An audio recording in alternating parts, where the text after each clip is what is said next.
Charles. Vanessa, let's welcome you to the program. Now, over the last few days, we've heard a lot of saber rattling now over Iran. So bring us up to date with this. Well, I'll do my best. I have to say there's a huge number of very conflicting messages being put out on all sides, and also a lot of kind of misinformation, funnily enough, particularly from Western media. This is in The Guardian. Iran on high alert as Biden mulls his response to the killing of US servicemen. And then on, I think it's Fox News, Iran has told the US fire intermediaries that if it strikes Iranian soil directly, Tehran will itself hit back at American assets in the Middle East, drawing the two sides into a direct conflict. The warning comes as Iran waits on high alert. This is from the Guardian article, to see how Joe Biden responds to the death of 3 US servicemen deemed by Washington to have been killed by a Tehran-backed militia based in Syria. Now, I've crossed out Syria because actually it's the Islamic resistance in Iraq. US bases in Syria and Iraq have suffered more than 160 attacks. Now, the claim is that the attack was on what is known as Tower 22 in northeast Jordan. However, my sources here in Syria have told me that it was definitely targeting the Al Tanf base, the largest of the illegal 22 military bases inside Syria, which is an intelligence and terrorist recruitment hub. And in reality, if we can just move on, this is the Fox News report. And this is a quote from Lieutenant Colonel Oliver North of the Iran-Contra fame, who said the theocracy in Tehran needs to be told the next time a US installation is attacked, a US personnel, a US ship, we're going to hold the Tehran regime responsible. He then offered advice to Biden. This guy has got to start thinking strategically about things, not just tactically for political purposes. This administration is going to get us into World War III by not deterring people like Iranians. So clear doublespeak there, because, of course, deterring the Iranians means escalating against the Iranians.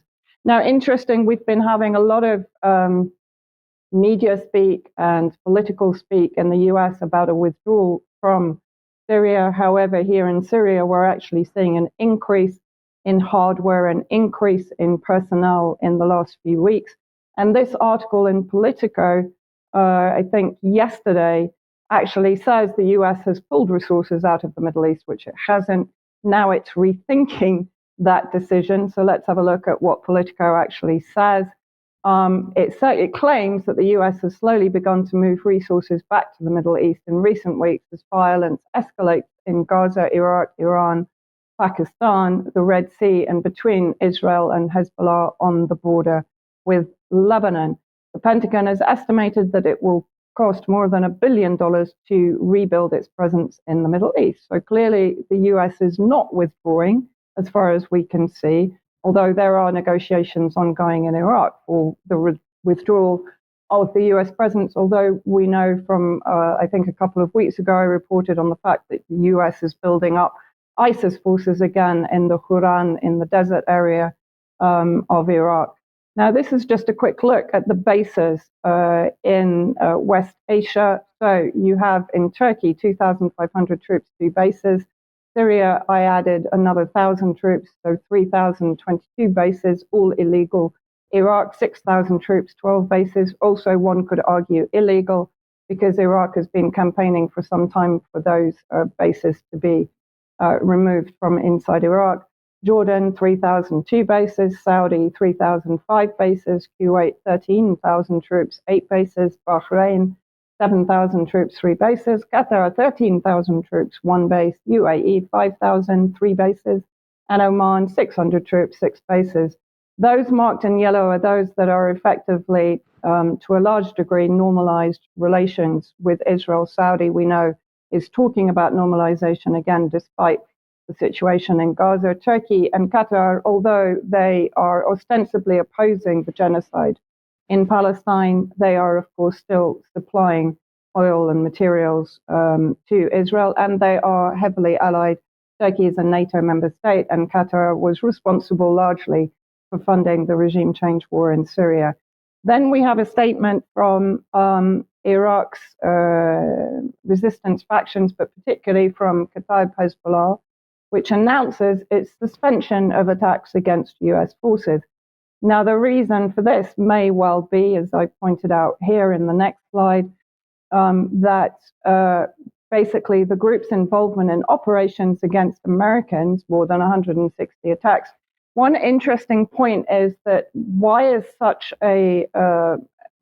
there such an amount of furore over the 3 deaths in Al Tanf recently, when in the 160 attacks prior to that, there have also been injuries to personnel and deaths of American contractors and military personnel. But potentially this poses a problem in that the Iraqi government still officially hosts American soldiers as part of combating the Islamic State, which of course we know is to be false. The US is effectively nurturing Islamic State in Syria and Iraq. And yet Kataib Hezbollah has forces integrated into the Popular Mobilization Commission, or the PMU, which is officially under the control of the Iraqi government. So in my opinion, this is a bit of sleight of hand by the Islamic resistance in Iraq. And they do say we will continue to defend our people in Gaza by other means. There has been an attack today on another US base, I think this one in Syria.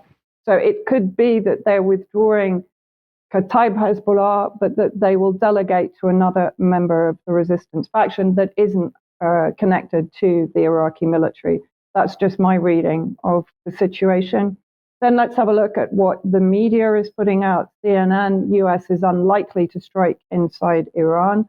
That comes from US officials. Politico, response options include Iranian naval assets in the Persian Gulf, according to US officials. US sources, multiple Iranian leaders and so-called proxy leaders have been designated for assassination. Of course, it's worth pointing out that everyone that is protesting the Israeli genocide in Gaza has become a proxy of Hamas. Equally, any of the resistance factions in the region, although independent of Iran, they are allies of Iran, but they are definitely not proxies.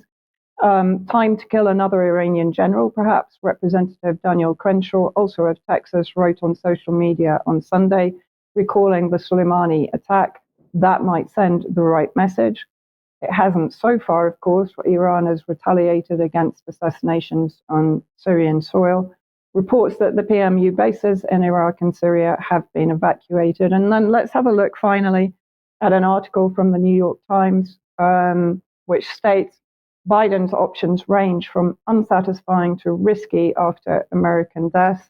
It goes on to say in the next section, but it's not yet clear who exactly Mr. Biden aims to deter. American intelligence officials say that while Iran provides weapons, funding, and sometimes intelligence to its proxy groups, again, there is no evidence that it calls the shots, meaning it may not have known in advance about the attack in Jordan. And again, I've corrected it to Syria. Also interesting, I mean, effectively, this is what the United States does all the time. It's providing the weapons that Israel is using to commit now what is perceived as plausible genocide by the ICJ against Palestinians in Gaza and the West Bank. This is the inherent risk in Iran's proxy war strategy, said Ray Takio, an Iran expert at the Council on Foreign Relations. It has been brilliantly successful, but only if the retaliation focuses on proxies and not on Iran's own territory. Now, there is a real risk of things getting even more out of hand in the region. And then it goes on. There are no good choices, but the deaths and wounds of so many US troops and SEALs. Now, interesting that the SEALs are actually mentioned here. So as I said, Al Tanf is an intelligence base and a special forces base and a recruitment base for terrorist groups, including ISIS. This was from James G. Stavridis, the retired Navy admiral who now works for the Carlyle Group. A multi-day air campaign against all proxies, so that means bombing Syria and Iraq, coupled with a last chance warning to Iran, is warranted. The Pentagon should be creating options that go directly against Iranian weapons production facilities, naval assets, and intelligence systems in case the mullahs want to go another round. A strong offensive cyber attack would be another viable option, either alone or in conjunction with kinetic strikes. So while Biden is ostensibly saying he doesn't want to escalate with Iran, the language both in the media and from Republicans and from Democrats says otherwise. Okay, thank you, Vanessa, for that. Okay,